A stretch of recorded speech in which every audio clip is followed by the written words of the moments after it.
ഈ രാജ്യത്ത് ഇന്ന് ഭരണഘടനയെ സംബന്ധിച്ചുള്ള ചർച്ച നടക്കുമ്പോൾ ആ ഭരണഘടനാ ചർച്ചയിൽ ഭരണഘടനയുടെ ഏറ്റവും വലിയ സ്പിരിറ്റ്, ആ സ്പിരിറ്റിനെ പോലും BR അംബേദ്കർ എന്നുള്ള ഒരു വ്യക്തിയുടെ മാത്രമല്ല, ആ ഭരണഘടനയുടെ സ്പിരിറ്റിനെ മുഴുവൻ ഇല്ലായ്മ ചെയ്യുന്നതിനും തള്ളിക്കളയുന്നതിനും വേണ്ടി അമിത്ഷാ നടത്തിയ ഒരു ശ്രമമാണ്.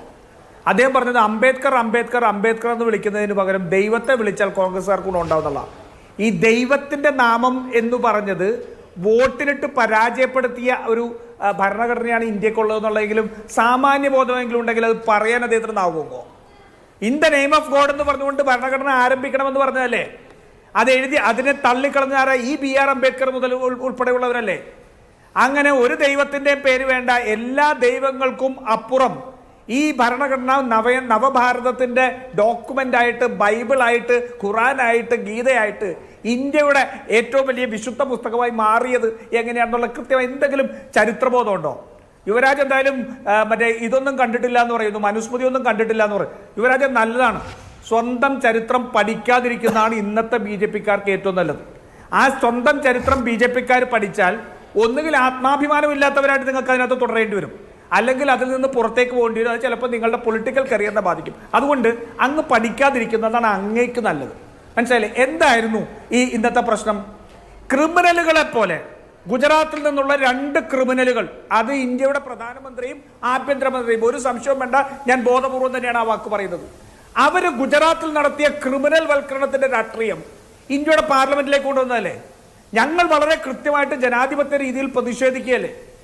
ഇന്ത്യയുടെ പാർലമെന്റിൽ BR അംബേദ്കറെ അപമാനിച്ച് ആഭ്യന്തരമന്ത്രി പ്രസംഗിച്ചാൽ കോൺഗ്രസ് എന്ത് ചെയ്യണം? കൈ കെട്ടി നോക്കിക്കണോ? എന്തൊക്കെയാ പറയുന്നതെന്ന് ആലോചിച്ച് നോക്കൂ. അദ്ദേഹം പറയുന്നത് BR അംബേദ്കറിനെ കോൺഗ്രസ് രാജിവെക്കേണ്ട സാഹചര്യം ഉണ്ടായി. എങ്ങനെയാ രാജിവെക്കേണ്ട സാഹചര്യം BR അംബേദ്കർ ഉണ്ടായത്? ഹിന്ദു കോഡ് ബില്ലിനെതിരായിട്ടുള്ള പ്രതിഷേധവും ഹിന്ദു കോഡ് പാസ്സാക്കാൻ കഴിയാതെ പോയതും കൊണ്ടാണ് രാജിവെച്ചത്. ആരായിരുന്നു അഭിലാഷ് ചരിത്രത്തിൽ ഈ ഹിന്ദു കോഡിനെതിരായിട്ടുള്ള നിലപാടെടുത്തത്? ശ്യാം പ്രസാദ് മുഖർജി അല്ലേ? ബഹുമാനപ്പെട്ട യുവരാജ്, നിങ്ങൾ കുറച്ച് ഇതൊക്കെ ഒന്ന് നോക്ക്. അംബേദ്കർ രാജിവെക്കാൻ കാരണമായ പട്ടേലിന്റെ സ്റ്റാൻഡ് എന്തായിരുന്നു പറയാമോ? ഏറ്റവും പട്ടേലിന്റെ സ്റ്റാൻഡ് എന്തായിരുന്നു പറയാമോ? പട്ടേലിന്റെ സ്റ്റാൻഡ് എന്തായിരുന്നു പറയാമോ ഹിന്ദു കോഡ് ബില്ലില്? അങ്ങ് പറഞ്ഞപ്പോ ഞാൻ മിണ്ടായിരുന്നു. രാജേന്ദ്ര ഞാൻ ചോദിച്ചാണ്, താങ്കൾ എന്റെ പേരെടുത്ത് പറഞ്ഞുകൊണ്ട് ഞാൻ ചോദിച്ചാണ് രാജേന്ദ്ര പ്രസാദിന്റെ സ്റ്റാൻഡ് എന്തായിരുന്നു എന്നറിയോ? അല്ല, അങ്ങ് പറഞ്ഞപ്പോ ഞാൻ മിണ്ടായിരുന്നില്ല.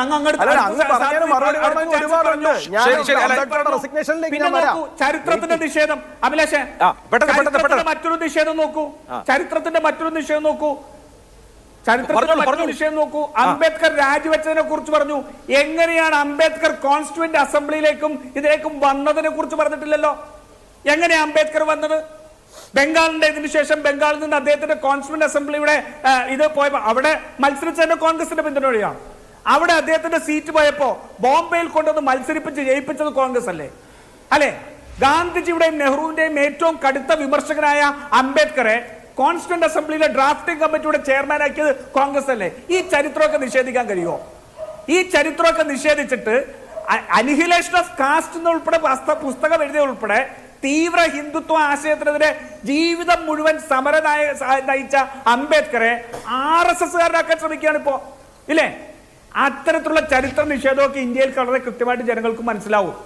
നിങ്ങളുടെ ഏറ്റവും വലിയ ഈ പറയുന്ന തീവ്ര ഹിന്ദുത്വത്തിനെതിരെ പോരാടിയ ആളാണ്. ശരി, മനുസ്മൃതി ആക്രമണം എന്ന് പറഞ്ഞത് ആരാണെന്ന് അറിയോ യുവരാജ് ഗോകുൽ? നിങ്ങളുടെ ഐഡിയോളജിക്കൽ പിതാവായിട്ടുള്ള നിങ്ങളുടെ ഈ ഹിന്ദുത്വ രാഷ്ട്രീയം എന്നുള്ളത് ഇന്ത്യയിലേക്ക് സമ്മാനിച്ച VD സവർക്കറാണ് പറഞ്ഞത്. ഈ ഭരണഘടനയിൽ ഇന്ത്യയുടേതായി ഒന്നുമില്ല, ഇന്ത്യക്ക് വേണ്ടത് മനുസ്മൃതിയാണ് ഭരണഘടന വേണ്ടതെന്ന് പറഞ്ഞത് നിങ്ങളുടെ ആശയത്തിന്റെ പിതാവ് VD സവർക്കറാണ്. ചരിത്രം പോയി പഠിക്ക്. അപ്പോ എന്നൊക്കെ ഈ അംബേദ്കറെ സംബന്ധിച്ച് ഒരു ചർച്ച നടക്കുമ്പോൾ RSS ഇന്നെടുക്കുന്ന നിലപാടുകൾ മുഴുവൻ, BJP എടുക്കുന്ന നിലപാട് മുഴുവൻ ചരിത്രത്തിൽ അംബേദ്കറോട് എടുത്ത ഏറ്റവും നിഷേധാത്മക സമീപനത്തിന് ചരിത്രം നമുക്ക് റീവിസിറ്റ് ചെയ്യാം. വർത്തമാനവും പ്രധാനമാണ്.